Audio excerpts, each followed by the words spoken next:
Have you ever woke up and thought, just let me get through today? Looked at that person in the mirror and said, I don't even know who that is anymore. You have been so busy surviving that you forgot who you are. You forgot how to dream. You forgot how to do anything more than survive. If that is you, I'm just Janae, and this is Dreams Don't Expire. All that you want is still out there waiting for you. Dare to dream again with me. All right, we're going to talk about the importance of communication today. You know, I was really blown away when I was looking up information about it, how almost every part of it had to do with work. And I thought, you know, I'm a great communicator inside a job. I was great at HR, like I can read the room, all the things that you need. I was really good at. But at home, not so much. And as I'm looking and everything's talking about in the workplace, and I thought, gosh, no wonder so many family struggles, so many marriages have problems, because if we don't learn to communicate at home, which is the biggest relationship we have, we're in trouble. And as I was thinking about it, I came to realize that while I was really good at it in my job, I'm not great at it at home. And it's like there's two different Janaes, right? There's Janae at work, who used to be confident before I was confident in myself, right? Who really was great at getting points across, at understanding where people were coming from. And Janae at home, not so much. And I thought, why is that? Well, generational things play into effect. I grew up, my mom was born in the 20s, so you take care of things yourself. You deal with it. It is not a discussion in the family. It's not a discussion outside of the family. You internalize things. Not really open with your feelings. It was definitely a suck it up kind of generation, right? And so I learned that's how you cope. I learned we hugged in my family only as I got older, and it's because it was my sister who started it. We knew my mom loved us, but she didn't just hug us. She didn't say she loved us very often. And I am sad to say I passed that on. I kept things to myself, and we didn't talk about it as a family. And I'm looking now at how poorly I did at communicating with my husband and my children. Now, positive part is, it's not too late. I can fix it. So good luck to my family, because we will be having some pretty one-on-one hard discussions. But it's important. And why is it important? Well, one, you need to inform people. You need to help grow knowledge, right? You need to say, hey, this is what's happening on this day, so expectations can be met or heard, or, you know, so it's important. Two, helps you express feelings, right? As much as I think my husband should just be able to know what I feel without me telling him, he should understand that fine isn't fine, right? It's just unrealistic. So if I can't tell him exactly how I feel, and I expect him to guess how I feel and guess correctly, we're going to have major problems. And that has happened in the past. To be able to to imagine things. Like, if you can't imagine a better future, a better relationship, you're not going to get there, right? You're not understand possibilities, anything like that. Then to influence. You want to encourage other action. You want to help people understand where you're coming from, influence their thoughts, not in a negative way, but to be able to see it from your side, right? Doesn't mean they have to agree with it. They just need to understand where you're coming from. And then meet social expectations. Build respect, get comfortable, that kind of thing. So we need to be able to do all those things. We also need to be an active listener. This is an area I sometimes do really good at and other times not great at all. So I need to be a better active listener. You can't really understand where they're coming from if you don't hear what they really have to say. We want to build better relationships, obviously, be able to resolve conflicts in a positive way and have personal growth. The more that we learn to communicate with others, it is amazing how much we start understanding some of our own things. So, I want to give some good tips on improving communication. Be very clear and concise in what you want.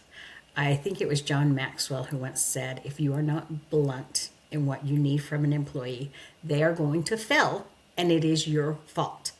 And I thought about it and I'm like, when I was trying so hard not to hurt people's feelings, you kind of beat around the bush. I'd like to see you do a little bit better here. Rather than say, what, here's what I need from you and here's exactly how I need it. That way, they're going to be very knowing exactly what you want. You set clear expectations, and now they have a lot better chance of meeting those expectations. So I learned at work to be very blunt. Doesn't mean I'm mean. It means here's exactly what I need of you, and here's why, right? You can tell people what you need in a very blunt manner without being mean. So you got to learn to be blunt. It doesn't mean you have to put people down, but you can say exactly what you need from them and be very concise about it, and it's not going to hurt feelings. Don't make assumptions. I'm bad at that with my husband. He says one thing, and I assume he means this by it. And he's always like, that's not what I said. And I'm like, yeah, but that's what you meant. Well, am I right? A lot of time, yeah. But part of the time, no. And so don't make assumptions. If you do not know, don't guess. Ask. Ask it to be more clear, more concise. So that clear and concise isn't just in you communicating. It's when somebody communicates with you. Don't be afraid to ask questions and say, exactly what do you mean by that? Because that's a game changer, right?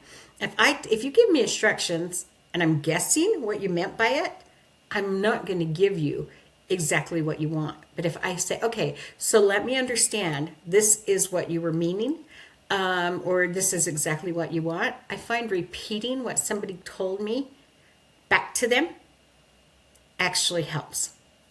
So don't be afraid to say, okay, so you want XYZ.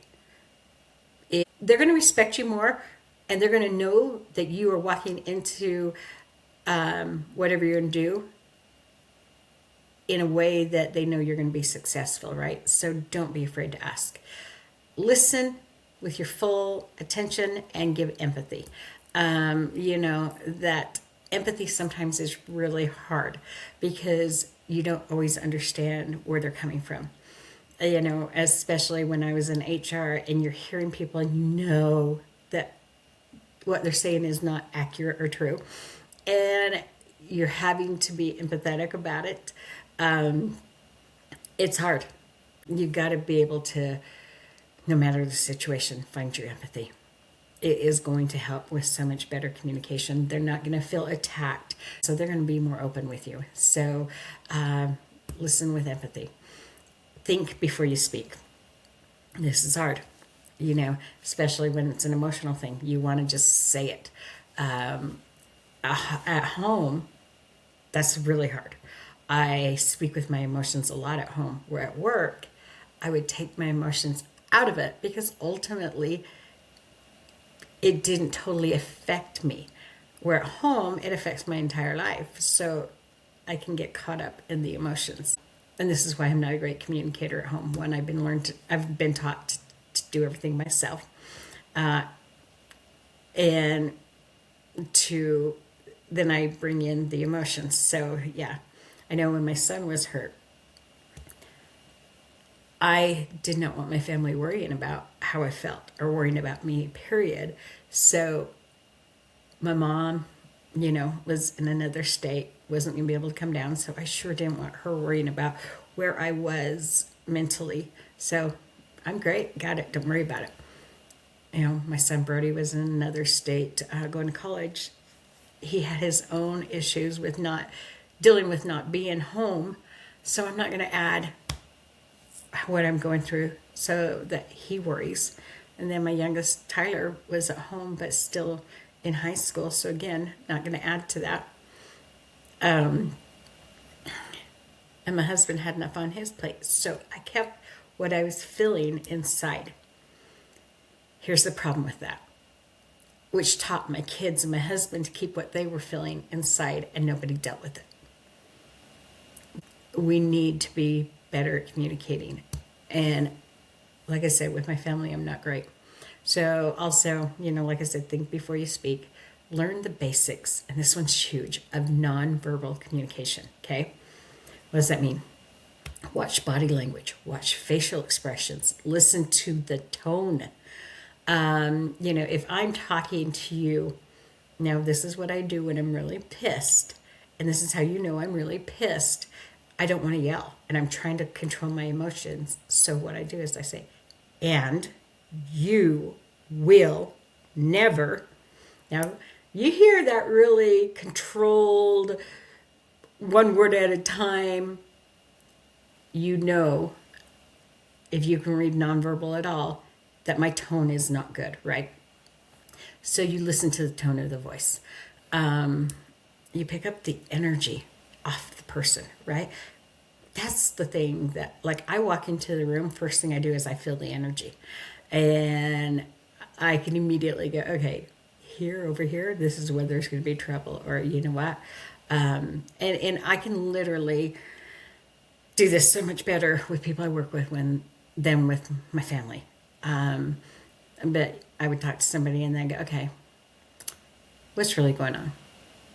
And they're trying to put on this brave front, and I could always just feel the energy that it wasn't true. And I'm watching the nonverbal cues and going, okay, they're putting on this front, but it's not true. I think, in all honesty, one of the biggest things in communication is the nonverbal. If you can learn that, oh my gosh, that gives you such a better opportunity in having a great conversation. So really start paying attention and practicing those nonverbal cues. And don't apologize for saying exactly what you want. So I read a quote that I really loved. It didn't give anybody this is theirs or whatever, but I still thought this was important. It says the most important thing in communication is hearing what isn't said.